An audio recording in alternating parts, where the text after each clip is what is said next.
Good morning, students. In today's class, we will see the joint entropy and the discrete memoryless channel. Joint entropy. To study the behavior of a communication system, we must simultaneously study the behavior of the transmitter and the receiver. This uses the concept of two-dimensional probability scheme. Finding the entropy of the two-dimensional probability scheme is called as joint entropy.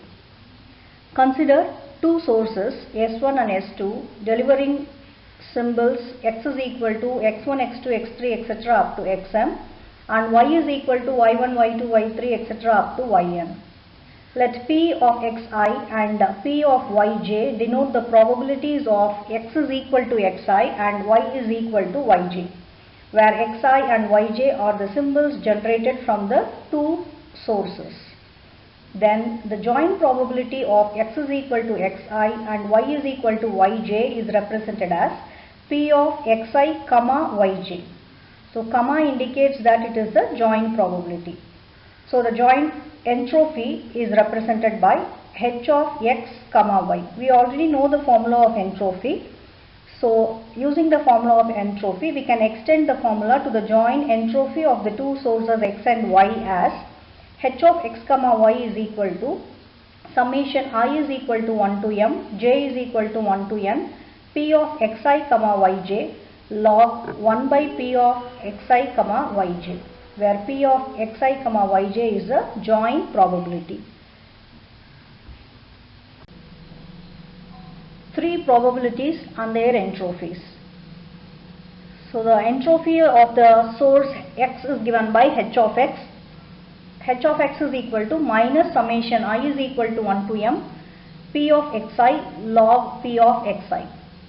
Similarly, for the source y, the corresponding entropy is represented as h of y, which is equal to minus summation I is equal to 1 to n, p of yj log p of yj.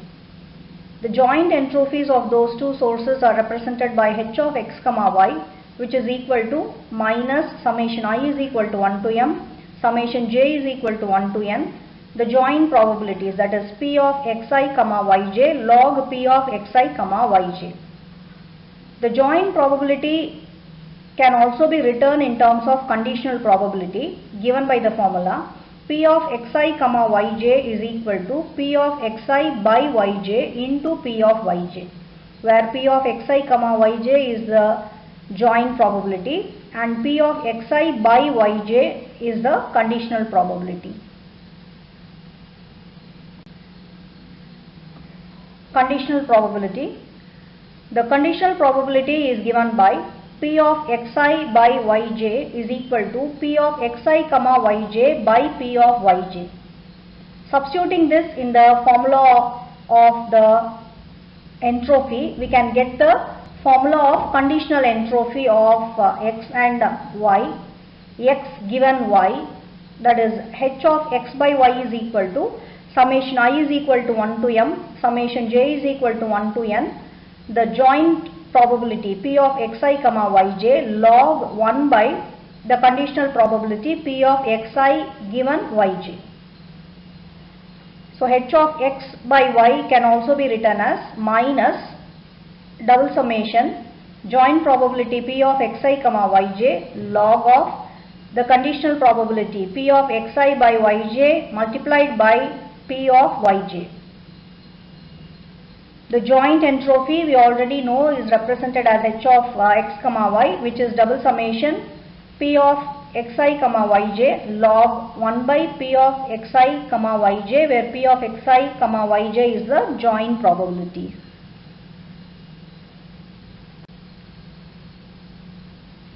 Now we will see the relationship between the joint probability and the conditional probability. So if we add all the joint probabilities for a fixed yj, then we get the expression summation I is equal to 1 to m p of xi comma yj is equal to p of yj. Similarly, summation j is equal to 1 to n p of xi comma yj will be equal to the probability of the source x, which is p of xi.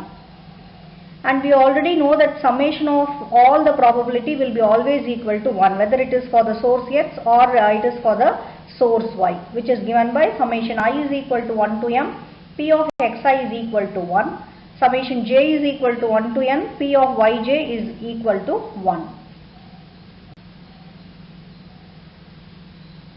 H of x comma y, which is the joint entropy, is given by minus double summation the joint probability multiplied by log of p of xi by yj plus log of p of yj. So substituting the formulas, we get the relation between the joint probability and the conditional probability as h of x comma y is equal to h of y plus h of x by y, which can also be written as h of x plus h of y by x.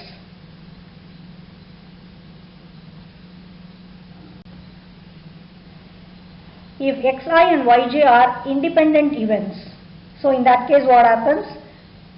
There is no concept of conditional entropy. The conditional entropy will be equal to the individual entropy, that is h of x by y will be equal to h of x and h of y by x will be equal to h of y. So the above formula what we have represented will reduce to the joint probability h of x by y will be simply equal to h of x and h of y. There is no concept of the conditional probability coming into picture for independent events.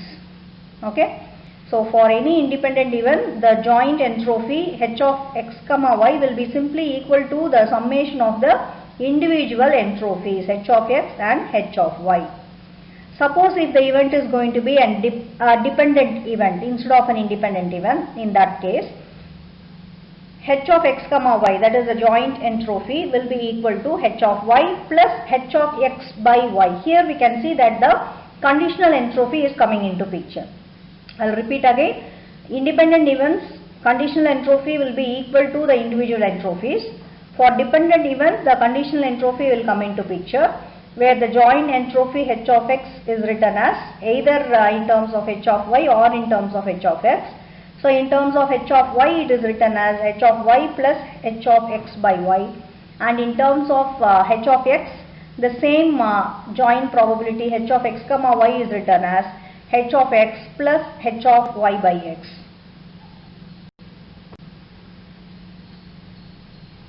So we have come across 5 different types of entrophies. First one is h of x, which is the average information per character at the transmitter or the entropy of the transmitter. H of y, which is said as the average information per character at the receiver, or we can claim it as entropy of the receiver. Third one is h of x comma y, which is the average information per pair of transmitted and received characters, or average uncertainty of the communication system as a whole. Fourth parameter is the conditional entropy h of x by y, which is a transmitted character xj may be result of the reception of yk with a given probability, or you can also call this h of x by y as a measure of information about the transmitter when it is known that y is received. So it is entropy of receiving x when y is received.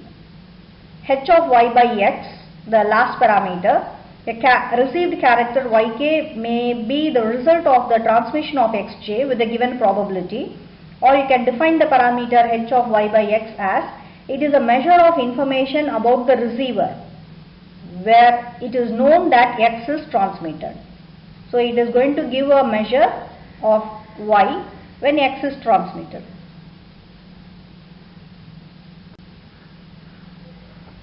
H of x and h of y gives the indication of the probabilistic nature of the transmitter and the receiver respectively.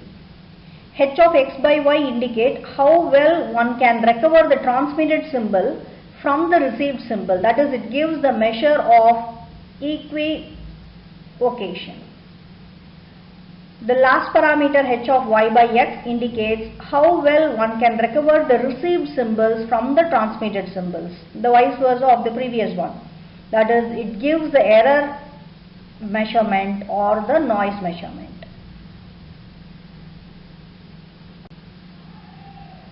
Next parameter is the discrete memoryless channel called as DMS. A discrete memoryless channel is a statistical model with input X and an output Y, which is a noisy version of X. Both X and Y are random variables. So in the diagram you can see we have X as the input to the channel and Y as output of the channel. X and Y are related by a parameter P of Yk by Xj.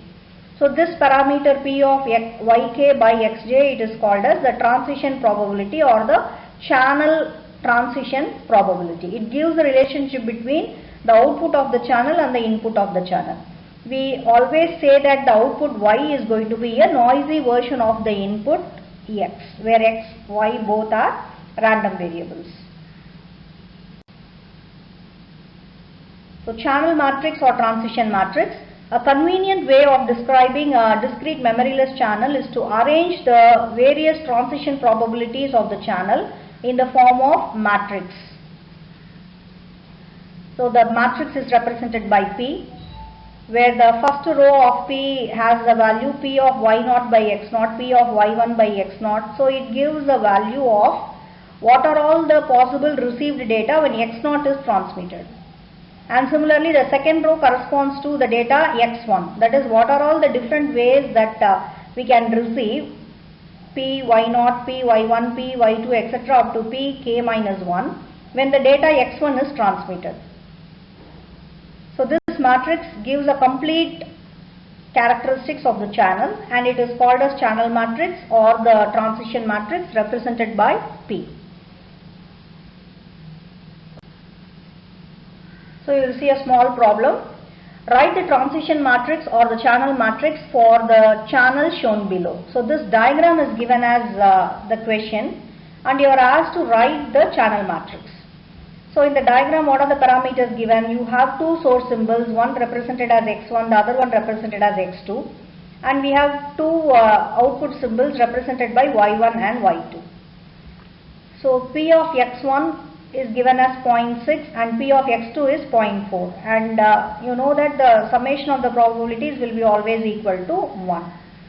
Now in the first case here we have P of X1 and a straight line goes to Y1. What does that indicate? That straight line is having a probability 0.8. What does that mean? It is the probability of receiving Y1 when X1 is transmitted. Probability of receiving Y1 when X1 is transmitted, that is 0.8. So that is written here. And what does this line indicate? The second line connecting X1 and Y2. It is probability of receiving Y2 when the same parameter X1 is transmitted. So first row indicates X1, second row should indicate X2. That is what we saw in the previous slide. Each and every row of a channel matrix corresponds to each input. Now in this case we have only two input corresponding to X1 and X2. So corresponding to X1 we should have it in the first row, and the values corresponding to X2 we have to represent in row 2. So the probability of Y2, receiving Y2 when X1 is transmitted is given as 0.2. So here we have the data 0.2. Okay. Next, moving on to the second row. Second row corresponds to the input X2. When X2 is transmitted, there is a possibility that you can receive Y1 or you can receive Y2. First point. So here this line connecting X2 and Y1. So this line is having a probability 0.3. What does it mean? The probability of receiving Y1 when X2 is transmitted is 0.3. So that is written here first. And the last point connects P of X2 and Y2. The probability is written as 0.7. What does it mean? The probability of receiving Y2 when X2 is transmitted is 0.7. So here we have 0.7. So you should be able to draw a channel diagram when a matrix is given, and when a channel diagram is given, you should also be able to write the channel matrix. So in simple terms you can say each row of a matrix, channel matrix or the transition matrix corresponds to each input of the system. Okay. Next is the mutual information. So the entropy represents the uncertainty about the channel input before observing the channel output. The conditional entropy represents the uncertainty about the channel input after observing the channel output. So this is the main difference between the entropy and the conditional entropy. The difference h of x minus h of x by y must represent the uncertainty about the channel input that is solved by observing the channel output.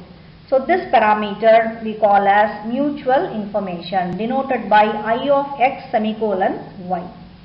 So what is I of x semicolon y? It is the difference between the entropy and its conditional entropy. It can be h of x minus h of x by y, or it can be h of y minus h of y by x, represented by I of x semicolon y.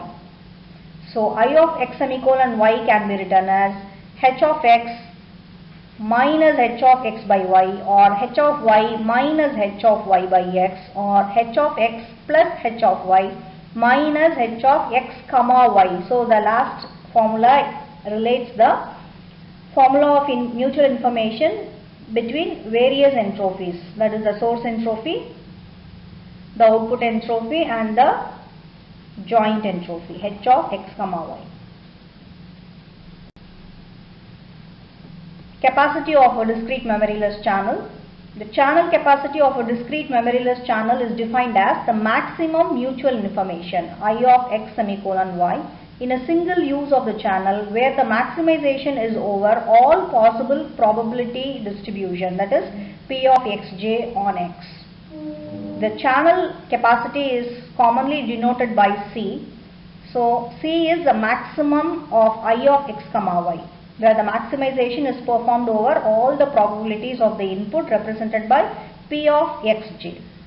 So the channel capacity C is the measured value, which is measured in bits per channel or bits per transmission.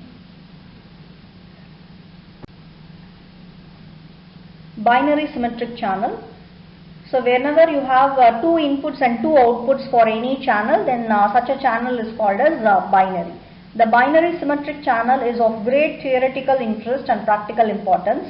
It is a special case of DMC, that is discrete memoryless channel, with J and K is equal to 2, that is input and output is equal to 2. The channel has two input symbols represented by x0 and x1. So since it is binary, it can take value either 0 or 1, and output symbols represented by y0 and y1, again it can take either a value 0 or 1. The channel is symmetric because the probability of receiving a 1 if 0 is sent is same as the probability of receiving 0 if a 1 is sent. This conditional probability of error is denoted by P. The transition probability diagram of a binary symmetric channel is given here. Here we can see that we have two inputs represented by x0, x1, and two outputs represented by y0 and y1. x0, x1 is taken a value 0, 1, and y0, y1 also is taken a value 0, 1. So if x0 is transmitted, that is if 0 is transmitted, there is a possibility that you can receive 0, or there is a possibility that you can receive a 1. So possibility of receiving 0 when 0 is transmitted, that is P of y0 by x0 is given by 1 minus P, and probability of receiving 1 when 0 is transmitted is represented by P, where the total probability will be always equal to 1. Similarly, if 1 is transmitted, which is represented as x1, there is a chance that the 1 is received as 1 or 1 is received as 0. So probability that 1 is received as 0 is represented by P here, and probability of receiving 1 when 1 is transmitted is represented by 1 minus P. So this diagram gives a transition probability diagram of a binary symmetric channel, which is a special case of discrete memoryless channel with J and K equal to 2. Thank you.